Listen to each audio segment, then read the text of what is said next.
네, 기도하겠습니다. 거룩하신 아버지, 오늘도 우리에게 예배할 수 있는 복된 은혜를 주심을 감사드립니다. 이런 은혜는 하나님의 아들 예수 그리스도의 피로 주심을 오늘 잊지 않게 하시고 예배 자리에 있는 것이 얼마나 복된가를 우리 스스로 알고 감사하며 마음과 뜻과 정성을 다하여 예배하는 저희들 되게 하여 주옵소서. 이 종을 그리스도 피로 씻어주셔서 이 시간에 주의 말씀을 바르게 태어나도록 성령님 감화감동하여 주옵소서. 주 예수 그리스도 이름으로 기도합나이다. 아멘. 네, 우리는 부활절 예배를 지난 주일에 드렸습니다. 이 부활은 그리스도교, 바로 기독교에만 있습니다. 그 이유가 뭘까요? 왜 부활이 우리가 믿는 기독교, 그리스도교에만 있습니까? 하나님이 주신 부활을 유일하게 누구만 했어요? 예수 그리스도만 하셨어요. 그래서 부활이 뭐가 됐다고 그랬죠? 첫 열매. 세상에 많은 종교가 있지만 부활을 말하지 못해요. 탄생만 말하죠. 언제 태어났다. 왜 부활을 말 못하냐면 그 설립자가 다 무덤에 있어요. 그러니까 부활 종교가 되지를 못해요. 우리 기독교는 부활, 십자가만 있는 게 아니에요. 부활이 있습니다. 그래서 우리는 이 부활 소망을 갖고 살 수가 있습니다. 그리스도 외에 하나님은 어느 누구에게도 부활을 주신 적이 없어서 우리가 그리스도인으로 그리스도 교회에 속한 자로 산다는 게 얼마나 복된가를 여러분 잊지 마시기를 바랍니다. 부활절을 보내고 나면 세계교회는 더 이상 부활을 잊어버리고 살아요. 아, 부활절 지났구나. 좀 부활 찬송 부르면 좀 더 쑥스러워. 그래 안 그래요? 연례 행사죠. 절기를 보내듯이 싹 한 번을 하면 싹 지나버려. 그게 아닙니다. 예수님이 부활하신 것은 나도 반드시 부활이 이른다. 늘 이 부활을 소망하며 살아야 되는데 그렇지 못합니다. 그래서 우리는 부활주일이 지났지만 한 번 더 이 부활의 참된 의미가 무엇인가? 오늘 본문 속에서 다시 한번 확인해서 부활을 믿을 뿐만 아니라 매일매일 살아서 믿으면 더 좋은 일이지만 죽어도 사는 것이 부활이잖아요.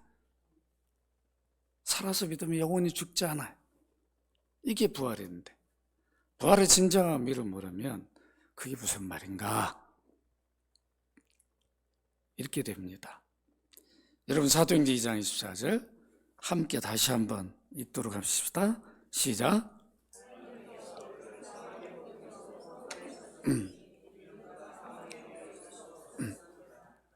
여기 보니까 하나님께서 누구를 사망의 고통에 풀어 살렸어요? 여기 그가 누구예요? 예수 그리스도. 죽은 자 가운데 있었는데 죽은 자 가운데 있단 말은 뭐예요? 사망이 붙들고 있는 거죠. 풀어버렸어요. 여러분 이거 놀라운 일 아니에요? 사망의 고통에서 풀어 살렸다. 누가요? 하나님께서. 이는 그가 사망에 매여 있을 수 없었다. 왜 매여 있을 수 없는가? 이 매여 있단 말은 사로잡혔다 이런 뜻이에요. 사망에 사로잡혀 있어요. 지금 모든 인류는 사망에 사로잡혀 있어요. 그래요, 안 그래요? 다 사로잡혀 있습니다. 왜 이 말을 할까? 이게 무슨 뜻일까? 예수 그리스도의 부활은 왜 일어났는가? 하나님이 우리의 죄값을 아들의 죽음을 통하여 받으셨다는 것을 선언하는 것이에요. 내가 죄값을 받았으니까 이제 더 이상 사망, 사로잡히거나 매여 있을 수 없는 신분이 되었다. 너희들은 이걸 선언해 준 게 부활이에요. 여러분 감격스럽잖아요? 내 죄값이 이미 하나님 보내 아들을 통해서 지불되어 버렸어요. 하나님이 받았어요. 그 값을 지불하기 위해서 아들을 보냈는데 그 값을 지불했어요. 그러니까 사망에서 풀어 살려버렸어요. 이게 뭐라고요? 부활이에요. 너무도 중요한 의미인데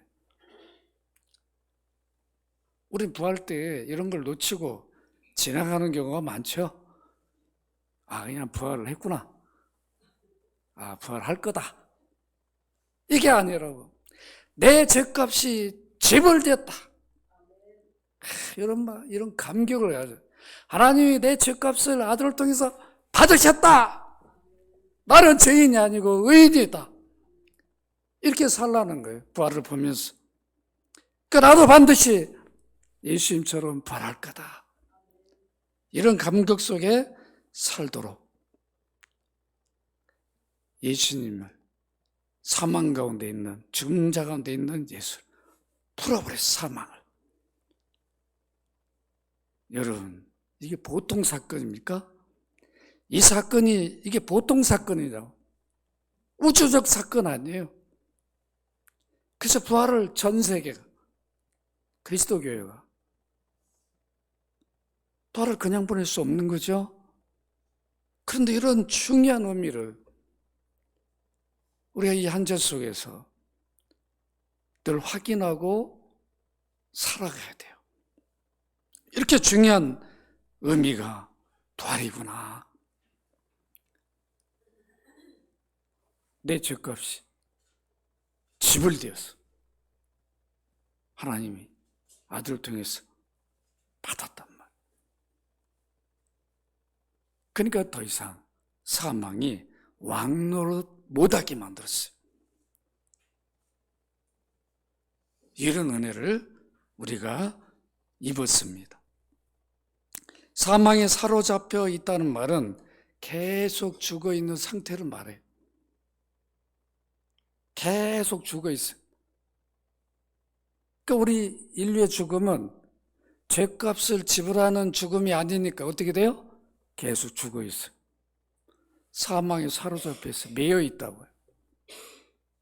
언제 풀어 살래요? 부활하신 주님이 재림할 때 우리 사망은 풀어져 버리죠. 죽은 자 가운데 부활이 일어난다고. 그걸 첫 열매로 주님이 먼저 하신 거죠. 이 소망을 갖고 살라는 겁니다.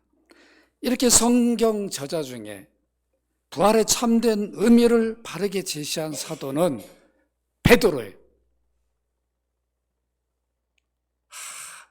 기가 막히지 않습니까?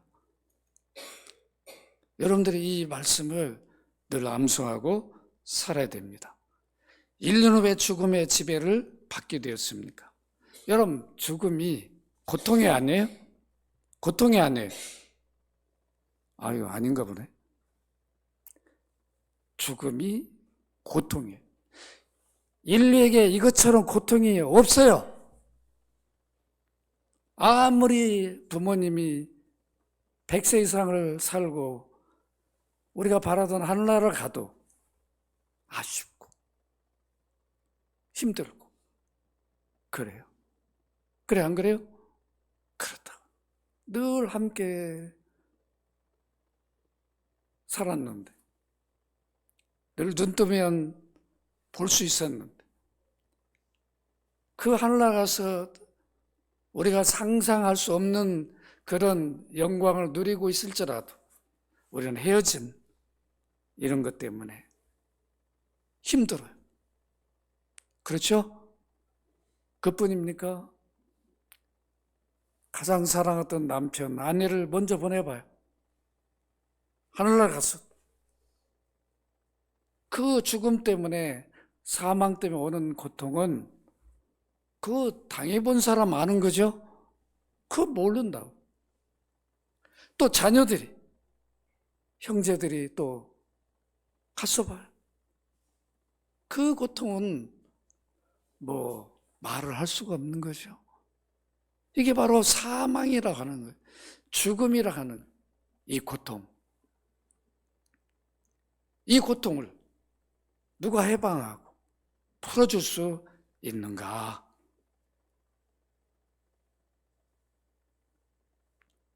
이 사망 고통이 어디로부터 왔습니까? 원인이 무엇 때문입니까? 여러분 창세기 2장 17절 같이 한번 읽도록 합니다. 시작. 선악을 알게 하는 나무 열매는 먹지 말라.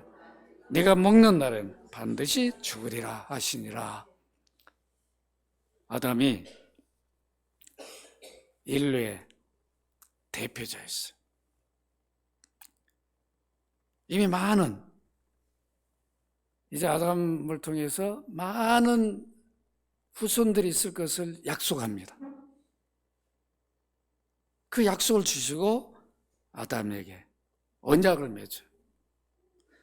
여러분, 이 창세기 2장 17절이 언약이죠. 이 선악과, 이것은 첫 언약의 표입니다. 여러분, 내가 언약이 뭐라고 늘 설교에 말했어요? 언약이 뭐라고 그랬어요? 하나님 백성 삼으시는 약정이다. 시험을 봐야 된다. 자, 잊어버려. 언약이 뭐라고요? 하나님 백성 삼는 약정, 약속을 정하신 거예요. 우리를, 피조물을, 특히 하나님의 형상, 하나님의 인격으로 지음받은 피조물을 하나님이 자기 백성 삼아주셨어요. 나는 너희 하나님이고 너희는 나의 백성이다. 이렇게 언약을 하고 그 표로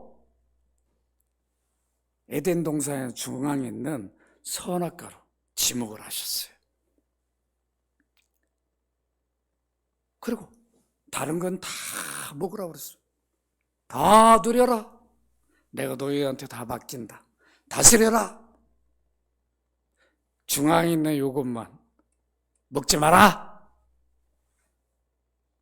하나님 마음이 좁아요? 하나님 마음이 좁냐고요. 다 다스리고 먹고 이 중앙에 있는 너하고 나하고 맺은 이 언약의 표는 먹지 말라.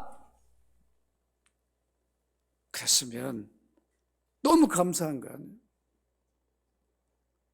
하나님 감사합니다. 그 중앙에 있는 선악과만 볼 때마다 나를 이렇게 버리시지 않고 마음에 안 들면 탁 폐기하고 다시 지우면 되는데 그렇지 않고 이렇게 언약을 맺어주신 하나님 은혜를 생각하면 찬송하고 경배해야 되죠. 모든 거 다 먹도록 하라겠습니까? 너무도 풍족하잖아. 부족한 게 없잖아. 그런데 사탄이 와가지고 어떤 유혹을 하죠? 여러분 창세기 3장 5절 6절 같이 한번 읽도록 합니다. 시작. 너희가 그것을 먹는 날엔 너희 눈이 밝아져 하나님같이 되어 선악을 알 줄 하나님이 아심이라. 여자 그 나무를 본즉 먹음직도 하고 보암직도 하고 지혜롭게 할 만큼 탐스럽기도 한 나무인지라. 여자 그 열매를 따먹고 자기와 함께 있는 남편에게 주매 그도 먹은지라. 여러분 여기 5절에 보면 뭐와 같이 된다고 그랬어요? 이 색깔 있죠? 제가 이제 색깔을 칠을 해놨어요. 하나님과 같이 된다. 이게 유혹이죠. 하나님처럼 될 수 있어요, 없어요? 피조물은 우리는 천국 가도 피조물이에요. 우리 천국 간다고 그래가지고 우리 하나님 되는 거 아닙니다. 여전히 피조물이. 그러나 영광스러운 모습으로 천국에 사는 거죠. 지금은 영혼만 가 있으니까. 제가 영혼만 가면 뭐 한다고 그래서 자는 게 아니고 뭐예요? 의식, 모든 인격을 가졌기 때문에 의식 활동을 해요. 서로 다 알아봐요. 먼저 아브라함도 아담도 알아보고 다 알아보고 서로 같이 찬양과 영광을 돌리는 거죠. 이런 복된 은혜를 입어서도 하나님처럼 되지 못해요. 우리 성경을 모셔도 하나님 되는 게 아니에요. 하나님처럼 된다. 네가 하나님 자리로 가라. 네가 선과학, 네가 기준이 되면 되잖아. 왜 하나님이 여기다 선악과를 지목해가지고 왜 따르라 마라? 먹으면 죽느냐 마느냐? 또 왜 그런 걸 네가 따라? 그냥 네가 하나님 되면 되지. 네가 하나님 자리에 있으면 선과 악을 네 마음대로 하면 되잖아. 이 유혹이. 여러분, 아담이 바른 정신을 가졌다면 뭐라 그래? 야 임마, 사탄, 이 자식, 까불지 마. 그래야 되잖아요. 너 이 말도 안 되는 소리. 내가 피조물, 그럼 내가 이런 넘치는 많은 은혜 입었는데 뭘 하나님처럼 된다. 물러가라. 딱 이래야 되잖아요. 여러분 자녀가 아버지 자리에 와가지고 아버지 무시하고 마음대로 그러면 이거 돼야 안 돼요. 이거 있을 수 없는 일이잖아요. 그런데 그런 일이 지금 있어요 없어요? 우리 사회에 있어요 없어요? 그걸 보면 아담의 죄가 아담에게만 있는 게 아니라는 것을 보여주죠. 아담의 죄는 보통 죄가 아니에요.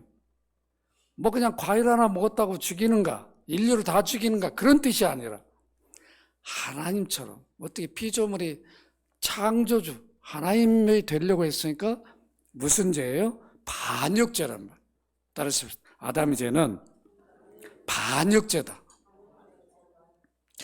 인간도 인간 세계에서도 반역죄는 살려줍니까? 안 살려줍니까? 살려줘요? 안 살려줘요? 절대 안 살려줍니다. 그래서 우리 역사에도 몇 족을 멸했어요? 3족을 멸했습니다. 제가 그때 설교할 때 말씀드렸어요. 중국은 몇 족이요? 8족, 9족을 멸했대. 뭐 있지도 않을 텐데 씨를 말려버리겠다는 거죠. 이런 일 절대로 용납 안 하겠다는 게 반역죄예요. 인간 세상 속에서도 질서가 무너지면 신하가 왕이 되려고 반역하면 용납이 안 되는데 어떻게 피조물이 하나님처럼 되려고 먹은 것을 용서할 수 있겠어요?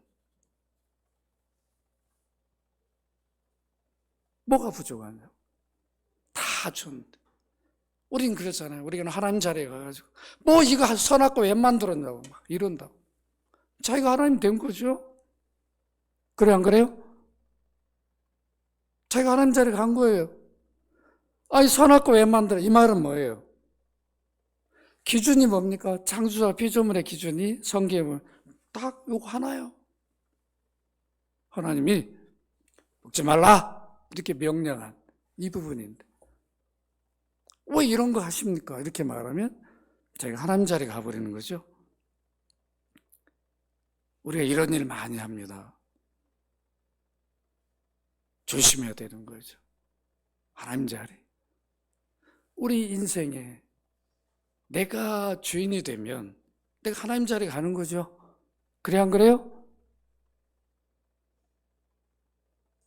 내가 내 것이라고 인정, 내 자녀가 내 것이라고만 생각하면 내가 하나님 자리에서 자주지한다. 그게 아니라 너는 하나님의 것이다. 주의 것이다 이렇게 인정이 되면 그 명령을 따라 살게 돼 있어요. 하나님 말씀을 목숨처럼 여기게 되어 있다고. 이러지 않으니까 죄에 대한 어떤 감각이 없이 살아가게 됩니다. 여러분, 이렇게 아담은 결국은 먹어버렸어요. 여자가 먹고 갖다 주어도 언약의 당사자는 누구예요? 아담이에요. 언약의 대표자는 아담이에요. 그러니까 결국은 여자가 줘서 먹었다고 그래요. 죄가 없는 게 아니라 그랬죠? 같은 공범이에요. 언약을 맺은 당사자이기 때문에 모든 죄를 받아야 돼요. 자기만 받는 게 아니라 모든 후손들, 앞으로 태어날 후손들 다 이 사망 가운데 놓여 있게 됐어요. 아담과 하와가 반역죄를 범한 이후에 그들이 얼마나 불안한 가운데 살았겠습니까? 여러분 생각해요. 하나님 언제 와서 죽일지 모르잖아. 그래서 그것을 우리가 느껴볼 수 있어요. 창세기 3장 8절.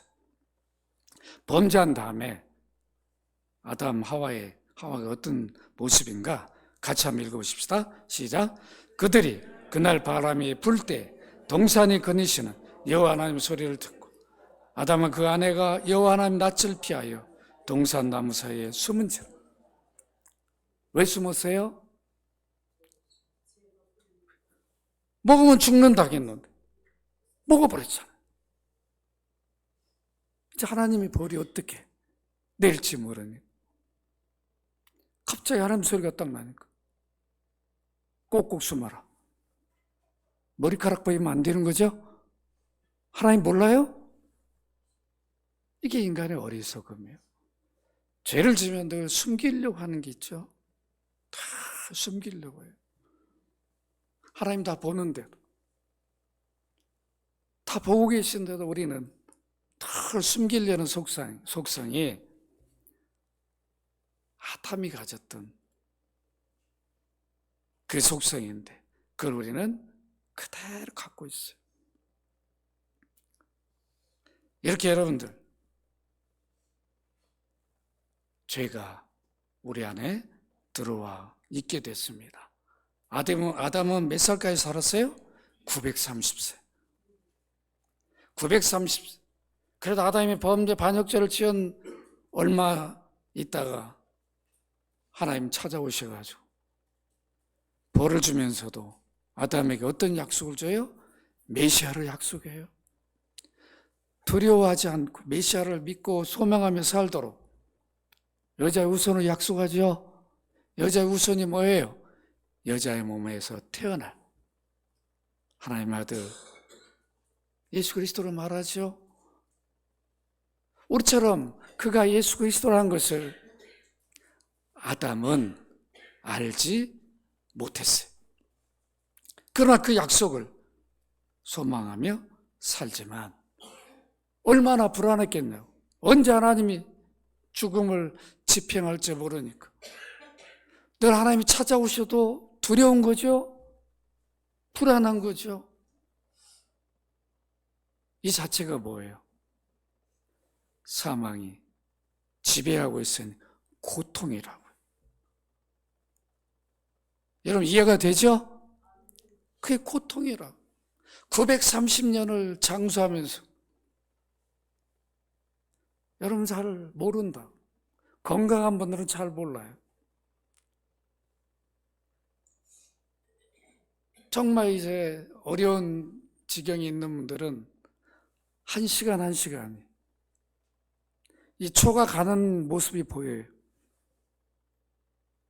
그런 걸 느껴보는 거죠. 우린 지금 멀리 보인다고 죽음이. 그러니까 덜 고통스럽죠. 우리 예수 믿었어. 죽음이 큰 고통이 아니죠. 서양 사람들은 여전히 얼마나 불안, 초조 속에 살아가는지 우리가 알아야 됩니다. 로마서 5장 12절 같이 한번 읽습니다. 시작. 그러므로 한 사람 말미암아 죄가 세상에 들어오고 죄로 말미암아 사망이 들어왔나니 이와 같이 모든 사람이 죄를 지었으므로 사망이 모든 사람에게 이르렀느니라. 사망이 모든 사람에게 이르렀어요. 예외가 없어요. 그죠? 에녹, 엘리야가 죽음을 보지 않고 영생으로 직행했다고 그랬어요. 이 사망의 문제 해결된 게 아니죠? 에녹, 엘리야는 죽음을 보지 않고 영생으로 직행한 것은 아담과 그 후손들이 범죄하지 아니하면 어떤 영화로 하나님이 목적했는가를 보여준 거죠. 얼마든 죽음을 보지 않고 에녹, 엘리야처럼 하나님이 영생에 이르게 할 수 있다는 것을 에녹, 엘리야를 통해서 확인시켜 준 거예요. 그래도 사망의 문제는 해결되지 않았어요. 그래서 바울은 로마서 7장 24절에 이런 고백을 합니다. 함께 읽습니다. 시작. 오라 나는 곤고한 사람이로다. 이 사망의 몸에서 누가 나를 건져내랴. 누가 나를 건져내랴. 누가 건져내요? 예수 그리스도가. 그래서 우리는 그리스도를 존귀히 여겨야 됩니다. 우리 죄값에 대해서 바울 사도는 로마서 6장 23절에 이렇게 밝힙니다. 여러분 같이 읽습니다. 시작. 죄의 삭선 사망이 하나님의 은사는 그리스도 예수 우리 주 안에 있는 영생이라. 죄의 대가, 값은 뭐라고요? 사망이에요. 반드시 죽어야 되는 하나님의 선물은 그리스도 예수 우리 주 안에 있는 영생이다. 이 죄값을 지불하도록 하나님의 아들을 보내서 일을 이루신 거죠. 아들을 선물로 보내주셨어요. 믿음은 영생이니까, 구원이니까. 이런 은혜를 우리가 입었습니다. 아담은 그의 후손 모두는 죄인에게 인류의 죽음은 누구도 이 죽음을 해결할 수 없어요. 그래서 인류의 죽음은 죄에 대한 형벌의 죽음이지 죄값을 지불하는 죽음이 아니에요. 그래서 모든 사람의 죽음은 무덤에 그대로 사망 가운데 있게 되버려둬요. 언제 풀어진다고요? 주님 재림할 때. 그때까지 둬요. 왜냐하면 죄값을 지불하는 죽음이 아니거든. 하나님 아들은 죄값을 지불하게 오셨어. 죽었으니까. 그 죽음이 확인만 되면 되잖아요. 그렇죠? 그래서 그 죽음을 확인한 거예요. 그래서 우리가 이것을 알아야 됩니다. 하나님은 왜 이렇게 대속이라 하는 대신 속죄를 통해서 인류를 구원하셨는가? 그 이유가 뭐예요? 다 죄인이니까. 죄인이 죄인을 위해 대신 죽을 수가 없어요. 아담과 그 모든 후손들은 다 죄인인데 누가 누구를 위해서 죽을 수 있어요? 자기 죄값도 지불 못하는데. 그래서 결국 하나님이 아들을 보낸 거죠. 사람이 범죄했으니까 사람이 되게 하신 거예요. 하나님은 그 죄를 범한 본성의 책임을 물어요. 사람이 범죄했으니까 야 네가 값을 지불해라. 지불 못해요. 그래서 하나님이 대신 지불하죠. 그래서 이것을 우리는 대속이라고 말하는 거예요. 대신 속죄 제물이 되었으니까. 이걸 알도록 하기 위해서 하나님이 목표한 아들이 대속제물이 되기 전까지 연습을 하게 만들었어요. 구약 1500년 동안. 그게 뭐예요? 구약 제사예요. 구약 제사는 하나님의 아들이 죽을 그 대속을 미리 연습시켰어요. 죄는 내가 지었는데 누가 죽어요? 흠없는 양이 죽었어요. 여러분 미안해 안 미안해? 아무 죄도 없이 양은 다 해가지고 그냥 흠없는 양 다 해가지고 제사장 성전 앞에 가가지고 제사장님 내가 이런 죄를 졌습니다. 고백하고 내 죄를 그냥 흠없는 양한테 내가 안수하면서 죄를 고백하면 내 죄가 정가가 되죠. 그때 양을 잡아 하나님께 드리면 그 피는 제단에 뿌리고 제사장이 이렇게 해서 죄사함이 뭔가 경험하고 연습을 시켰어요. 그 일을 계속 1500년 동안 반복하면서 대속이 뭔가를 그들로 믿고 알게 했어요. 여러분 레위기 17장 11절 같이 읽습니다. 시작. 육체의 생명은 피에 있습니다. 내가 이 피를 너에게 주어 제단에 뿌려 내 생명을 위하여 속죄하게 하였나니 생명이 피에 있으면 피가 저를 속하느니라. 히브리서 9장 22절 율법을 따라 같이 읽습니다. 시작. 율법을 따라 그의 모든 물건이 피로서 정결하게 되나니 피 흘림이 없은지 사함이 없느니라. 반드시 피 흘려 죽게 했어요. 대속을 하려면. 동물도 기절시켜가지고 그냥 번제단에 태워 죽이면 안 돼요. 반드시 피를 내야 돼요. 그래서 하나님 아들이 십자가에서 그 피를 다 흘린 거예요. 그죠? 제가 늘 말씀드렸죠? 사람이 죽을 때 피 흘려 죽은 사람들 많지 않다고 그랬어요. 사고가 나. 그래야 피를 흘리지. 대부분. 피를 안 흘리고 죽어. 근데 예수님은 사고가 난 것도 아니에요. 채찍을 때렸어. 가시를 갖다가 멸류관이라고 막 머리를 막 박았어. 막 줄줄줄. 여러분 기가 막힌 거 아니에요? 얼마나 피를 쏟았으면 기진맥진해가지고 십자가를 메고 가지를 못해. 왜 이렇게 피를 흘렸어요? 이것이 인류를 구원하는 하나님 방식이었어요. 죄를 사하는 방식이었어요. 이 피 때문에 하나님은 인류의 죄를 용서하고 사해 주십니다. 다른 것으로는 안 돼요. 오직 하나님의 아들 예수 그리스도의 피만이 죄를 사하는 재료가 됩니다.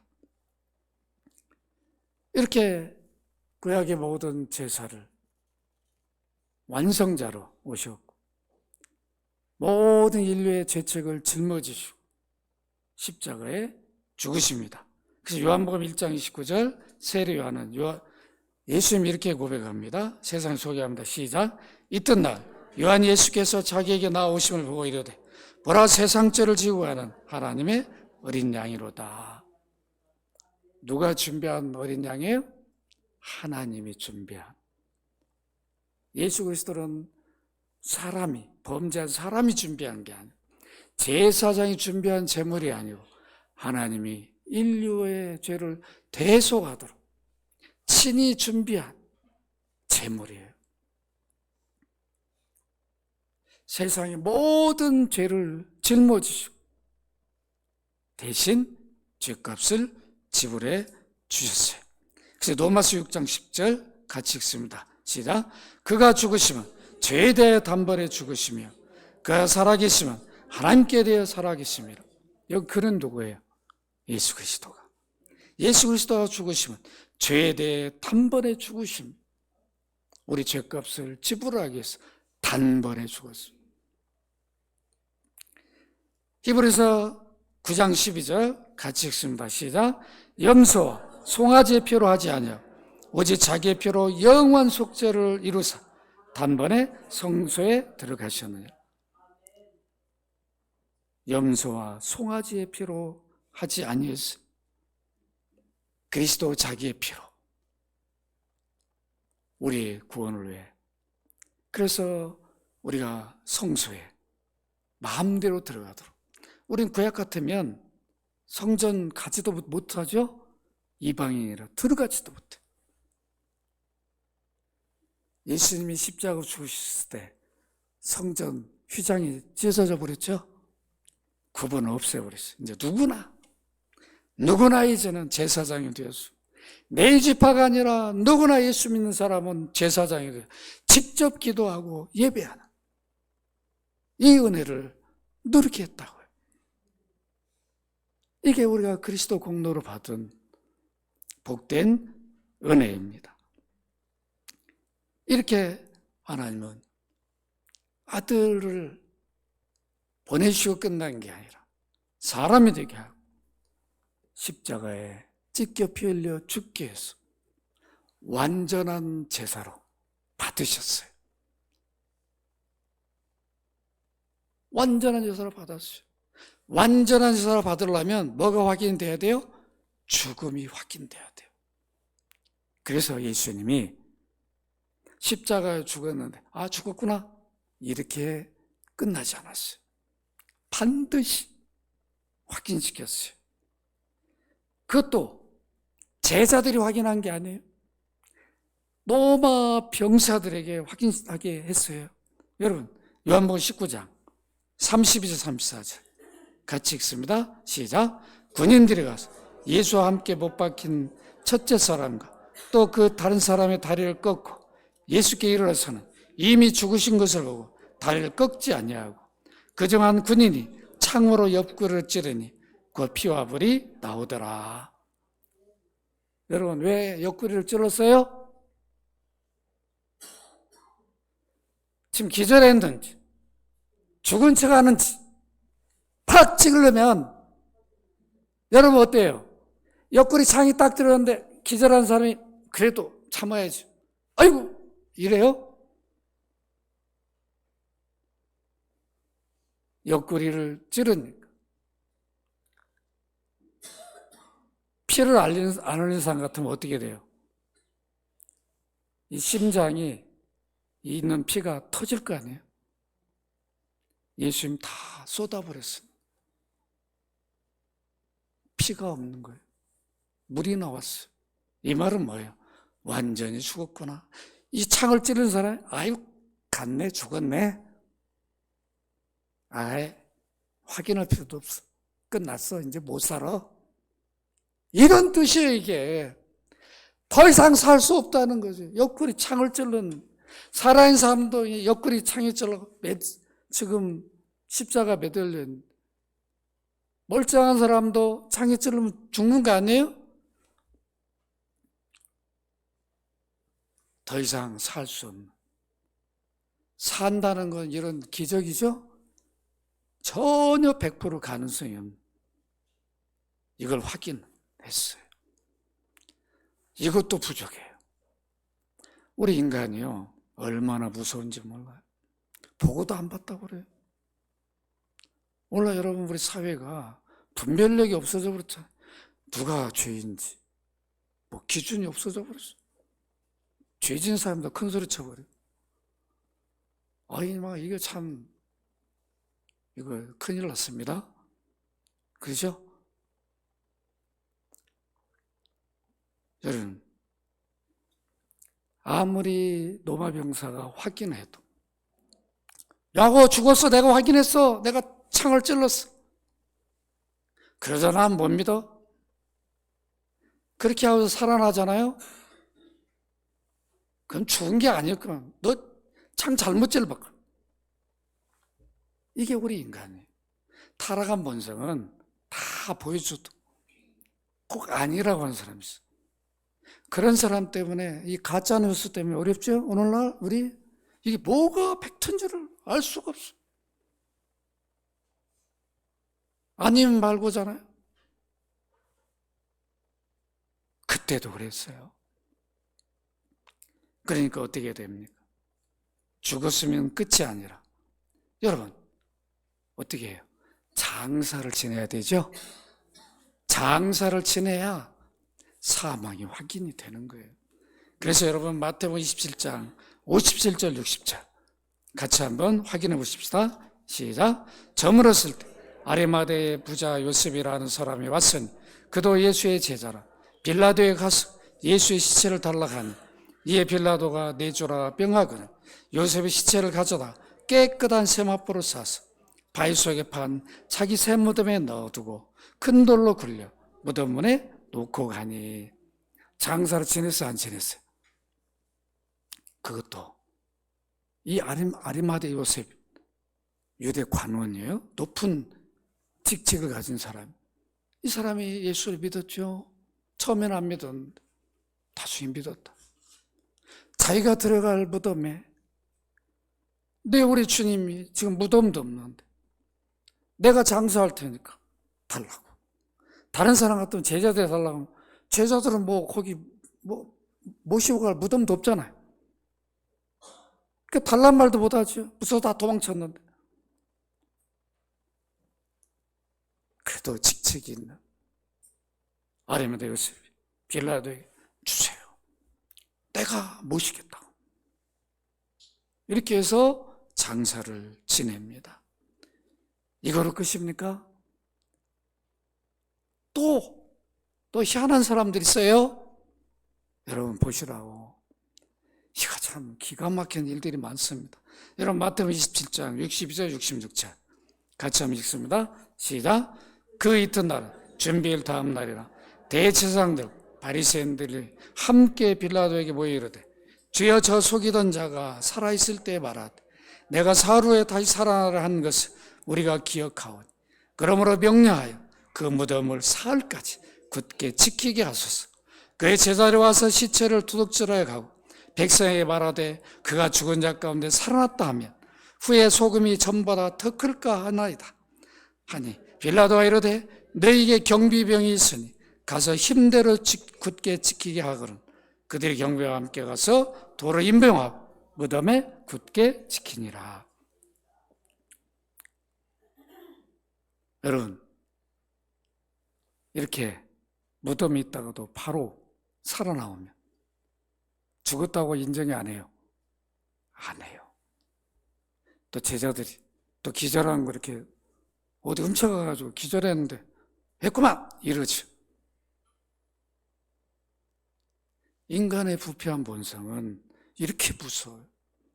당시 유대 종교 지도자들의 모습이에요. 예수님이 부활한다고 한 것을 인정 안 하고, 야, 저기 제자들이 데리고 어디 모셔갔다가 안 죽었는데 또 살았다고 막 또 이렇게 이러지 않겠. 그래서 경비병들이 지킵니다. 여러분 이렇게 사흘 동안 지켰어요. 그러니까 예수님이 죽었다는 증인이 누가 된 거예요? 안 믿는 당대 종교 지도자들이 되었어요. 이게 참 아이러니하죠? 안 그래요? 부정해야 할 사람들이 부정해가지고 지키라고 했는데 여러분 그 안에서 살아나왔다면 이거 믿을 수 있겠어요? 그들이? 이거 뭐야 이거 뭐야? 이렇게 그들이 믿을 수 없을 그런 상황이 되었을 때 하나님은 아들이 죽었다는 걸 누구나 다 인정할 그때 어떻게 한 거예요? 살리신 거죠. 왜냐하면 죄값을 받았으니까. 아들의 죽음을 통해서 하나님 죄값을 받았잖아요. 그러니까 죽음만 확인하면 되니까 죽어 있을 이유가 없잖아요. 계속 무덤 속에 있을 이유가 없잖아요. 그래서 살리셨어요. 이게 부활이에요? 이걸 통해서 우리에게 뭘 주는 거예요? 너희 죄값을 내 아들이 죽음을 통해서 지불했다. 내가 받았다. 그래서 내 아들이 부활한 것처럼 너희들도, 믿는 너희들 이제 사망 권세도 내가 풀어버릴 것이다. 이걸 확인시켜 준 거죠. 부활의 날에 우리가 이런 믿음을 가져야 되는 거 아니에요? 그래야 죽음을 이기는 거 아니에요? 그래, 안 그래요? 그래야 죽음을 이기는 거예요.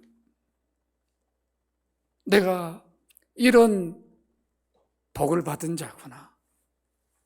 사망이 나를 사로잡고 지배할 수 없는 이런 신분이 되었구나.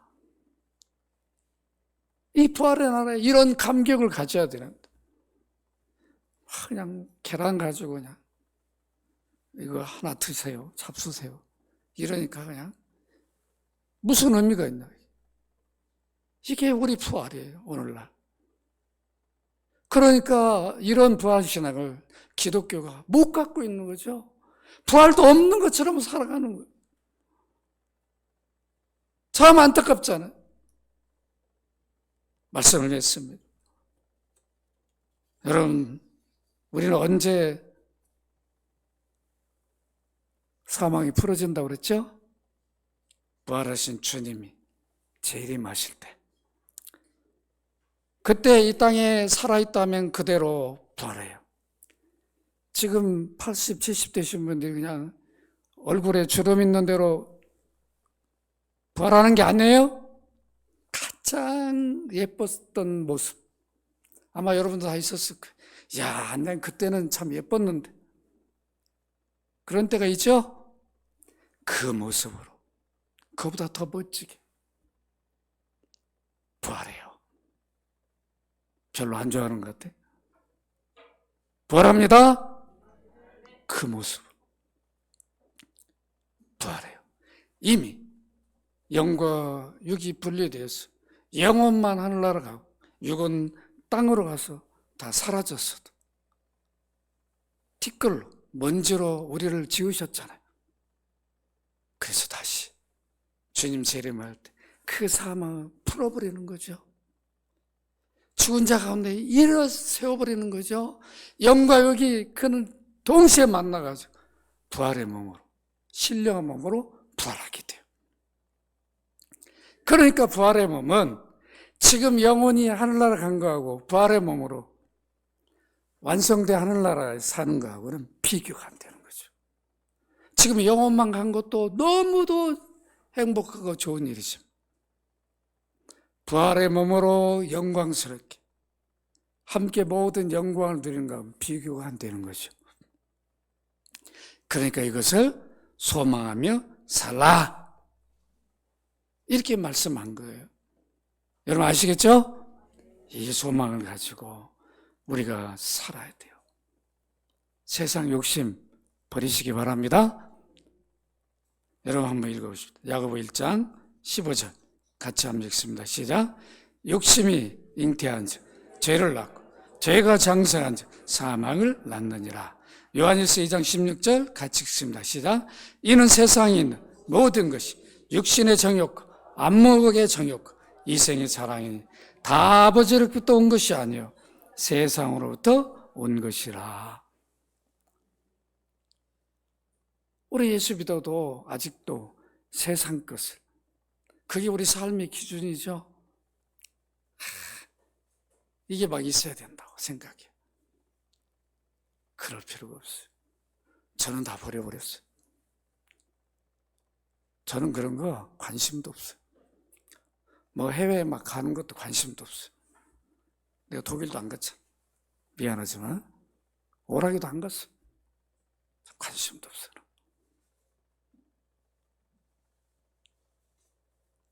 저에게는 오직 예수 그리스도가 보화예요. 제 최고의 보화예요. 저에게만 보합니까? 여러분들에게도 보하잖아요. 성지순례 안 갔으면 어떻습니까? 그 예루살렘 가봐야 돼요? 터키 가봐야 됩니까? 갈 수 있으면 가세요.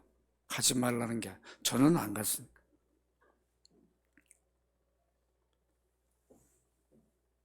우리가 예수 그리스도가 우리 삶의 보화로 여겨진다면 삶이 바뀌어집니다.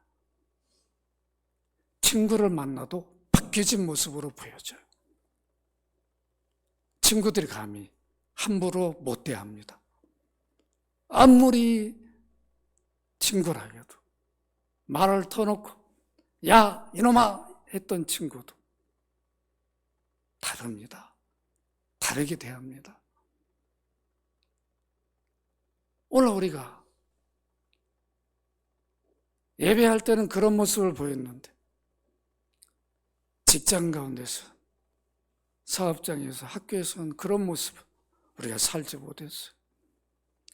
사회가 이렇게 망가진 것은 우리 그리스도인들의 책임이고 우리 목사들의 책임이에요.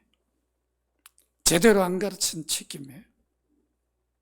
오늘날 우리 사회가 왜 이렇게 그냥 망가졌는지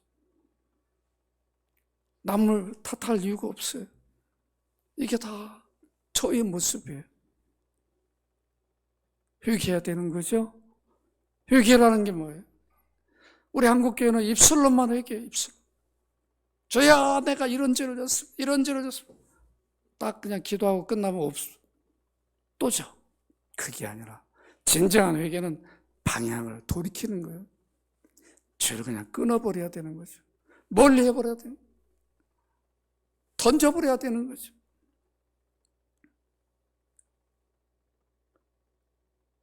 여러분들, 우리는 사망, 죽음, 풀어붙였습니다. 사로잡힐 수 없는 신분이에요. 여러분들이 이런 자신감을 갖고 그리스도가 나의 주인이에요. 내 값을 지불하고 나를 사셨으니까 우리는 이제 주의 것이에요. 그래서 살아도 주를 위해 살아야 돼요. 죽어도 주를 위해 죽어야 돼요. 여러분들이 이 믿음만 갖고 있다면 삶이 바뀌어집니다. 우리 자녀들 양육할 때도 믿음을 가장 우선순위에 두게 됩니다. 너 믿음으로 살아라. 너 예수 잘 믿어라. 너 세상 그거 따라가지 마라. 그런데 우리는 다 이생의 자랑, 안목의 정욕, 육신의 정욕에 다 자녀들이 빠지게 만들어버리죠. 그런 말을 못한다고. 우리가 그렇게 살아버리니까 말을 못해요. 우리가 구별된 삶을 살아야 됩니다. 흔들리지 말아야 돼요. 그럴 때 부활을 가진 소망하는 자, 그런 모습을 우리 이웃들이 알게 되는 거죠. 여러분들이 내 죄값이 지불된 이것을 선언한 것이 부활이다. 나는 더 이상 이제 죄값을 내가 지불할 이유가 없다. 나의 과거, 현재, 미래 모든 죄는 다 그리스도의 십자가에서 다 씻어버렸기 때문에 나는 이제 하나님 자녀요, 구원받았어. 그런데 구원받은 자로 살다가 죄를 짓는 것은 어떻게 되는가? 그것은 구원이 탈락되는 게 아니라 그 죄를 짓지 못하도록 하나님 채찍을 드는 거죠. 너 이제 구원받고 거룩한 백성인데 구별된 삶을 살아야지. 더 그런 거 집착하고 죄를 지으면 되겠느냐. 그 채찍으로 이렇게 혼을 내요. 이것도 하나님 사랑이죠. 하나님 백성답게 살라는. 그러니까 우리는 더 이상 구원에 탈락될 수 없는 신분, 존재예요. 믿으시기 바랍니다. 가슴을 펴고 이제는 나의 주인이 예수 그리스도다. 나는 주의 것이다. 나는 살아도 주를 위해 살고 죽어도 주를 위해 살아야 되는구나. 여러분 이 믿음만 간다면, 이 믿음을 갖고 산다면 여러분의 삶이 변화될 뿐만 아니라 여러분의 주변에 놀라운 변화를 주실 줄로 믿습니다. 거룩하신 아버지, 그리스도의 부활은 우리 죗값을 지불되었다는 선언이라는 것을 우리 마음에 확신을 갖고 부활을 소망하며 사는 모든 성도들 되게 하여 주옵소서. 주 예수 그리스도 이름으로 기도합나이다. 아멘.